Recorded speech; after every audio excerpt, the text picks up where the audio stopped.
आज हस्तरेखा विज्ञान में हथेली और अंगुलियों पर जो चिन्ह बने होते हैं उनका भी अपना एक महत्व होता है। अब कुछ चिन्ह जातक को विभिन्न प्रकार से सुरक्षा प्रदान करते हैं और सक्सेस यानी सफलता भी प्रदान करते हैं, जबकि हथेली पे या अंगुलियों पे कुछ चिन्ह ऐसे होते हैं तो जब तक बने रहते हैं तो जातक को हानि या संबंधित क्षेत्र में असफलताएं या चिंताएं प्रदान करते हैं।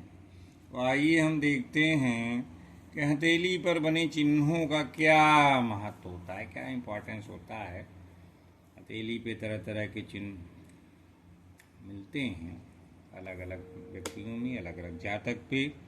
तो आइए देखते हैं, अगर हथेली पे वर्ग का चिन्ह बना हुआ है, स्क्वायर, ये इस तरह का जो चिन्ह होता है वर्ग का चिन्ह होता है। तो अगर इस तरह का चिन्ह दिखाई देता है तो ये शुभ फल प्रदान करने वाला होता है, नहीं ये अच्छा माना जाता है। और जिस भी पर्वत या रेखा पर हो, यानी या तो पर्वत पे मिलेगा, इतनी हथेलियों को उंगलियों के नीचे पर्वत हैं, और शुक्र चंद्र राहु केतु कहीं भी हो, जो भी पर्वतों का क्षेत्र है, और या रेखाएं होती हैं, जीवन रेखा है, मस्तिष्क रेखा है, हृदय रेखा है, श्वास रेखा है, और इन पे अगर भाग रेखा है तो ये चिन्ह हो। तो अगर वर्ग चिन्ह बना है तो उस भाव के अंग की यानी रोग से, बाधा या किसी संकट से अगर आता है तो रक्षा प्रदान करता है। यदि यह गुरु पर्वत पर होता है तो जातक प्रतिष्ठावान होता है, यानी गुरु पर्वत पर अगर ये वर्ग का चिन्ह मिलता है तो जातक प्रतिष्ठित व्यक्ति होता है। और अगर वही शनि पर्वत पर हो तो मान लीजिए जीवन पे कोई संकट आता है तो मृत्यु तुल्य संकट से रक्षा का प्रदान करता है। सूर्य पर्वत पर वर्ग का चिन्ह अगर है, यानी जहाँ सनलाइन जाती है सूर्य रेखा से सूर्य पर्वत, तो यश और धन जातक का बढ़ाता है। वहीं चंद्र पर्वत पर अगर ये वर्ग का चिन्ह है तो जातक की जो कल्पनाशीलता है, सोचने समझने की, उसको तीव्र करता है। और जीवन रेखा पर यदि वर्ग बना हो मान लीजिए, और रेखा आगे बढ़ती जाए तो यह रोग से बचाव का संकेत देती है। बुध पर्वत पर अकस्मात लाभ यानी सडनली प्रॉफिट हो सकता है अचानक कहीं से। और शुक्र पर्वत पर अगर वर्ग का चिन्ह है तो अकस्मात उस व्यक्ति को किसी भी व्यक्ति से सहयोग की प्राप्ति होती है, जिससे वो आगे बढ़ने में मदद मिलती है। दूसरा चित्र जो है, चिन्ह जो है, ये देखिए वृत्त का चिन्ह है, सर्किल टाइप का होता है, जिसमें सर्किल कहते हैं, हिंदी में वृत्त। तो अगर इस तरह का चिन्ह हथेली के पर्वत पे पाया जाए, किसी रेखा पे पाया जाए, तो क्या प्रभाव होता है। तो आइए देखते हैं। यदि सूर्य क्षेत्र पर वृत्त का चिन्ह है तो जातक को व्यवसाय और विभिन्न क्षेत्रों में लाभ होता है, और विदेश भ्रमण, राज्य से लाभ, प्रतिष्ठा भी प्रदान करता है। यदि चंद्र क्षेत्र पर है ये वृश्चिक, तो अच्छा नहीं माना जाता है, यात्रा में उसको जो है परेशानियां हो सकती हैं, और जल से भी उसको जो है भय होता है। अगर बुध क्षेत्र पे है तो व्यर्थ के अनावश्यक जो है विवाद में उसका खर्चा होता है। गुरु पर्वत यानी बृहस्पति पर्वत जो तर्जनी उंगली के नीचे होता है, अगर उस पर वृत्त का चिन्ह है, यश, मान, प्रतिष्ठा, धार्मिक लेखन, प्रवचन करने की क्षमता को बढ़ाता है।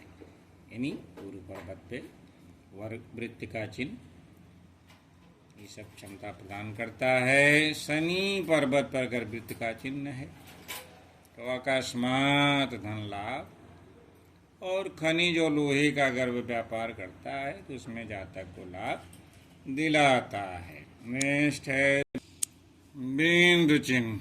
यदि हथेली पर सफेद बिंदु दिखाई देता है तो शुभ फल प्रदान करने वाला होता है। ये एक ऐसा चिन्ह है कि जो शुभ फल देता है। बाकी काला है, लाल है, गुलाबी है, इस तरह का अगर बिंदु है हथेलियों पे तो सिर पर चोट या मानसिक आघात यानी किसी बात से मानसिक आघात का सूचक होता है।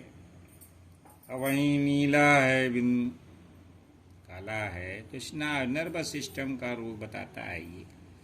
ये उसके जो है रक्त संचालन सही नहीं है तो कोई प्रॉब्लम नर्वस सिस्टम से हो सकती है।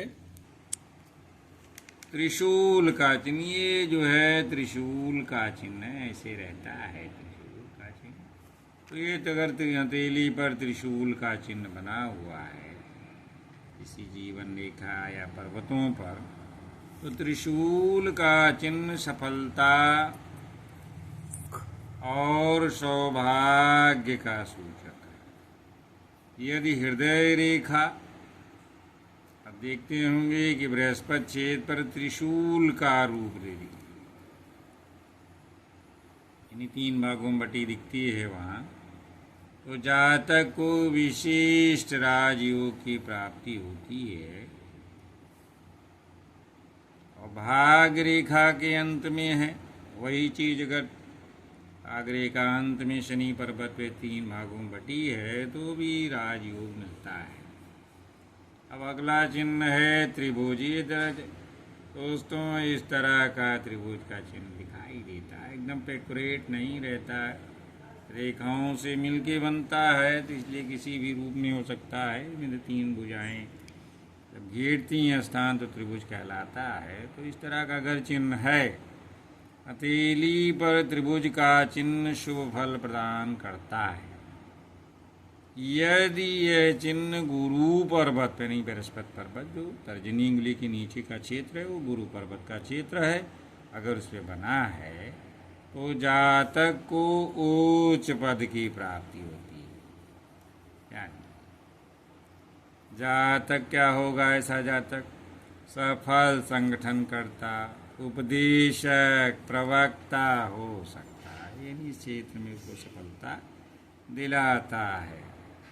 अगर शनि पर्वत पर त्रिभुज का चिन्ह हो तो जातक को अकस्मात धन की प्राप्ति होती है। ऐसा जातक गुप्त विद्या में पारंगत होता है। अगर बुध पर्वत पर अगर त्रिभुज का चिन्ह ऐसे बना हुआ है तो आर्थिक मसले में यानी बिजनेस के मसले में, पैसे रुपए के मामले में उसको सफलता मिलती है। और व्यक्ति अच्छा एक वक्ता भी होता है, कभी डिबेटर टाइप का, भाषण कला से वो प्रभावित होते हैं। शुक पर्वत पर अगर त्रिभुज का चिन्ह है तो जातक गणितज्ञ हो सकता है, कि गणित का मास्टर हो सकता है, गणित में विद्वान हो सकता है अगर इस तरह की स्थिति है।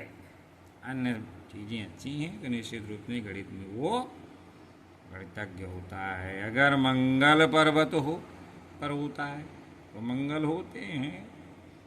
अगर मंगल पर्वत पे आपको दिखाई दे तो यहाँ समझ लीजिए कि जातक को जमीन, सेना, मशीनरी से लाभ होता है। और जीवन रेखा पर अगर ये ट्रायंगल है त्रिभुज का चिन्ह होने पर व्यक्ति अपने पुरुषार्थ से खुद ही अपने बल पे धन, भूमि, ऐश्वर्य प्राप्त करता है। अंतिम में ये है कि चक्र का निशान, ये भी जो है हाथों की अंगुलियों में चक्रों का बहुत अधिक महत्व है। हथेलियाँ देखी जाती हैं लेकिन अंगुलियों के फर्स्ट पोर, सेकंड पोर, थर्ड पोर होते हैं तो उसमें चक्र भी बने रहते हैं। तो ध्यान से देखने में अगर 3 चक्र दिखाई देता है 10 उंगलियों में मिला जुला के, तो वह व्यज्ञातक क्या होगा? अधिक धन कमाने वाला, बुद्धिमान और चतुर होता है। अगर कहीं 5 चक्र मिलते हैं तो जातक विलासी यानी लग्जूरियस लाइफ जीने वाला, अनेक गुणों से संपन्न होता है। 7 चक्र वाला जातक कैसा होगा? सौंदर्य प्रेमी, आदर्श प्रिय, विवेकपूर्ण निर्णय लेने वाला होता है। अगर कहीं 10 चक्र हैं, 10 उंगलियों मिल जाएं, जातक भाग्यशाली, व्यापार से अधिक लाभ कमाने वाला होता है। और यदि कोई स्त्री जातक है, उसके हाथ में 10 चक्र हों, तो उसका विवाह श्रेष्ठ व्यक्ति और उच्च पदाधिकारी से होता है। दोस्तों, आज हथेलियों पर जो चिन्ह बने होते हैं उनका क्या महत्व होता है, उसके बारे में मैंने आप लोगों का मार्गदर्शन किया है।